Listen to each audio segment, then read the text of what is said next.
জুমার দিন আজান কয়টা দিতে হবে? আপনারা কয়টা দেন? সহিহ বুখারী হাদিস নাম্বার 915। সমস্ত হানাফি, শাফি, মালিকি, হাম্বলি, আহলে হাদিস, আহলে তাশাইয়্যু সকলেই একমত আল্লাহর নবী একটা আযান দিয়েছেন। কথা বুঝতে পারছেন? সবাই একমত আবু বকর একটা আযান দিয়েছে, সকলে একমত ওমর একটা আযান দিয়েছে, সকলে একমত ওসমান বিন আফফান তার অর্ধ খিলাফত পর্যন্ত একটাই আযান দিয়েছে। তার মানে বোঝা গেল 4 খলিফার মধ্যে 3 খলিফা তারা কটা আযান দিয়েছে? একটা। নবী কটা দিয়েছে? একটা। এখন আপনারা বলেন আযান কয়টা হবে? একটাই হবে। শুধু ওসমান বিন আফফান রাদিয়াল্লাহু আনহু তার অর্ধ খিলাফত একটা দিয়েছিলেন, প্রথম অর্ধ খিলাফত, আর শেষ অর্ধ খিলাফত দুইটা আযান চালু করেছিলেন। কথা বুঝতে পারছেন?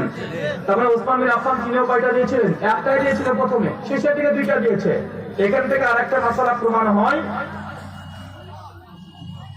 4 খলিফা নয় বরং 3.5 খলিফা একটা আযান দিয়েছে। দুটো আযান দেয়া কি বেদাত?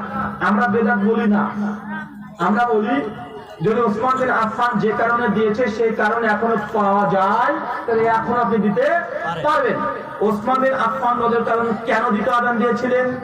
সহিহ বুখারীর ওখানে হাদিসের মধ্যে আছে যে আল্লাহর রাসূলের প্রথম আযান, এই আযানটা মসজিদ পর্যন্ত পৌঁছাচ্ছিল না, এই জন্য দ্বিতীয় আযান চলে করলেন মসজিদের বাইরে বাজারের মধ্যে জাওরা নামক জায়গায়।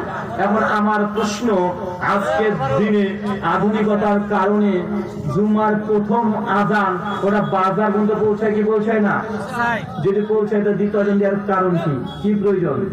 তা আমরা বলি অনাথক কারণ ছাড়া দেওয়াটা সুন্নাত নয়, বরং এখন একটা আযান দেবেন, আর কারণ যদি পাওয়া যায় দুটো আযান দিতে পারেন, তখন জায়েজ হতে পারে। শুকরিয়া।